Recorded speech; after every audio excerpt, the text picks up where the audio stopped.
All right, so get this. Imagine a world where, like, your beer could help fight climate change. Kind of a wild idea, right? Yeah, it sounds pretty crazy, but that's exactly what we're going to dive into today. This grain called Tritordeum and its potential to, like, totally shake up the world of brewing. It's pretty fascinating stuff. Tritordium is this brand new hybrid grain. It's a mix of wild barley and durum wheat. Okay, cool. So it's got a good pedigree. Yeah. What makes this Tritordeum so special? Well, it's already turning heads because of how resilient it is. We're talking like serious drought resistance and this knack for thriving in places where other grains just wouldn't stand a chance. All right, so that's super cool from like a sustainability standpoint for sure. But at the end of the day, I care about taste. How does this tricordium actually taste in a beer? That's the million-dollar question, isn't it? And that's where the science comes in. You actually shared some really cool studies with me about this. Yeah, I did. These studies are all about whether tricordium can really hold its own as a brewing grain. Like, can it actually make good beer? Exactly.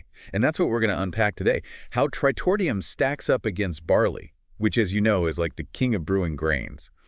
We'll look at how different malting techniques can impact the quality of Tritordium beer. And most importantly, we'll dive into whether it actually lives up to the hype in terms of tastes and brewability. All right, so let's get right into it. I'm ready to crack open this research and see what's inside. Let's start with that first study. It's from the Journal of Cereal Science, and it's actually the first one to really investigate tritordium's potential for brewing. So what did they find? Well, the big takeaway is that Tritordium malt can totally be used in beer production, both as an addition to barley and even as the main ingredient. Wow. Okay, so it's not just some niche ingredient. It could actually be a serious contender. Right. It's pretty exciting stuff. That is exciting. Okay, but I'm guessing there's some challenges too, right? It can't be all smooth sailing. You're definitely right. There are always some kinks to work out with something this new. One thing that this study found was that Tritordium malt produces higher levels of something called free amino nitrogen, or FAN. FAN. Okay, Mhm. so for those of us who aren't like beer scientists, what is that exactly? Basically, FAN is like food for yeast. It's essential for those little guys to ferment the beer properly. So more FAN equals happier yeast, which means better beer. Right. Right. Well, not so fast. It's not quite that simple. You see, while some FAN is crucial, too much of it can actually cause problems. Really? Yeah, it can make the beer's flavor less stable over time. So you can end up with some unwanted surprises as the beer ages. So it's all about balance then. Just like with anything else in life, I guess. Too much of a good thing can be bad. You got it. And that's what makes this research so interesting. It's all about figuring out how to optimize Tritordium's use in brewing, how to get the best out of this grain while managing those potential downsides. It's like walking a tightrope, huh? Sort of. You got to find that sweet spot. Okay, well, challenge accepted. Let's move on to the next study then. This one dives into another big question. Can Tritordium match barley when it comes to something called extract yield? Ah, yes, extract yield. That's a crucial one. It is. But before we get into the findings, can you explain what extract yield is and why it matters so much for brewers? I think some of our listeners might not be familiar with the term. Absolutely. Extract is basically the foundation of the beer. It's like the flour in a cake. It determines how strong, how full-bodied, and ultimately how satisfying the beer will be. Okay, so it's basically like the backbone of the beer. It gives it its structure. Exactly. And this particular study compared different methods of mashing for barley, Tritordium, and even quinoa, another grain that some brewers are playing around with. Interesting. So they were looking at how to get the most out of each grain. Exactly. Okay, so drum roll, please. How did Tritordium do? Did it manage to keep up with barley in the extract department? Yeah, I love this. Tritordium actually did incredibly well. In some cases, it yielded even more extract than barley. No way! Really? Yep. Especially when using a specific malting technique called the too-wet steep method. Hold on a sec. Too wet steep method. You're going to have to break that down for me. I have no idea what that means. It's a bit technical, but basically it's a way of managing the moisture levels in the grain during malting. Instead of soaking the grains once for a long period, brewers using this method do 2 shorter soaks with a break in between. And this seems to be like the magic formula for Tritordium. It helps it develop the right enzymes without getting too soggy. Huh. Fascinating. So it's not just about the grain itself, it's about how you treat it during the whole brewing process. Precisely. And that's one of the things that makes Tritordeum so interesting and exciting. It's like this new frontier in brewing with so much potential to explore. I'm sensing a but coming, though. There's got to be a catch, right? It can't all be Ah, sunshine and you're rainbows. catching on. I There's was- always another layer to the Yeah, story, isn't there? right. And that's where our third study comes in. This one throws a bit of a wrench into the works. Uh-oh. That's a problem. It focuses on iron levels, something that can really mess with the taste and stability of beer. And it turns out that Tritordeum tends to have higher iron levels than barley. Oh, no. That doesn't sound good. Yeah, too much iron can create some pretty unpleasant off flavors in the beer. Yeah. You definitely don't want your brew tasting like metal. No, thank you. So is this like a deal breaker for Tritordeum? Is all this potential going down the drain? Not necessarily. Researchers are already looking into ways to manage those iron levels, like adjusting the malting process or using specific yeast strains that can help reduce the iron uptake. Phew, okay. That's good to hear. So there's hope for Tritordeum yet. It sounds like it all comes back to finding that balance again, managing the iron levels while still maximizing the good stuff. You got it. It's a delicate dance, but I think we're getting closer to figuring it out. Well, I'm definitely rooting for Tritordeum. I love the idea of beer that's not only delicious, but also good for the planet. Me too. It's great to see how science and creativity can work together to come up with something this cool. Absolutely. So we've covered a lot of ground here. We've talked about the pros and cons of Tritordeum. We've learned about extract yield and the two-wet steep method, and we've even touched on those pesky iron levels. But there's one big question that's still lingering in my mind. Okay, I'm listening. What is it? What does Tritordeum beer actually taste like? I knew you were going to ask that. And that's exactly what we're going to explore in our next segment. Get ready for a flavor adventure. All right, I'm ready. Bring on the taste test. Okay, so let's talk taste. Because at the end of the day, that's what it all comes down to, right? We want to know if this Tritordeum can actually deliver on flavor. Absolutely. Hit me with it. What kind of taste experience are we talking about here? Does it taste like barley? Is it something completely different? Well, based on the research I've seen in some early taste tests, it seems like Tritordeum has a unique flavor profile that sets it apart from barley. Okay, now you're talking. Give me the details. Paint me a picture. What kind of flavors are we working with here? Think of it this way. Tritordeum inherits characteristics from both of its parents. Okay, that makes sense. So from the wild barley gets this slightly earthy, rustic flavor.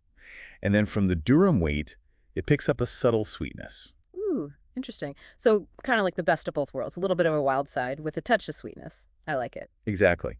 And it doesn't stop there. Remember how we talked about those different malting techniques? Well, they can actually influence the flavor of the final beer, too. Oh, right, right. So like that two-wet steep method, does that impact the taste in any way? It seems to. Brewers who have experimented with that method say that it really brings out those sweet notes from the durum wheat. So you end up with a beer that has a smoother, more rounded flavor. Wow, that's really cool. So it's not just about maximizing extract yield, it's about fine-tuning the taste, too. Exactly. It's all about finding the perfect balance of flavors. Man, Tritordeum is giving brewers a whole new set of tools to play with. It's like a whole new world of beers opening up. That's a great way to put it. The possibilities are pretty much endless. This is blowing my mind. I can't wait to see what brewers come up with. But, you know, something I'm still a little bit hung up on those high iron levels. We talked about how they can cause off flavors. So are there any specific tastes that I should watch out for? Like, are there any red flags that tell me the iron levels are too high in a Tritordeum beer?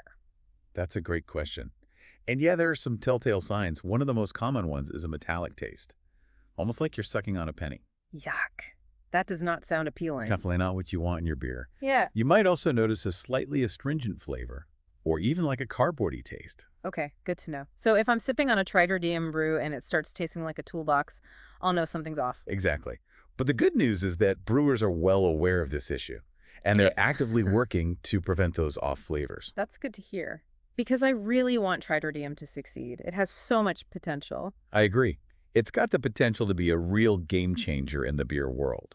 Speaking of game changers, you mentioned earlier that Tritordeum is known for being super resilient.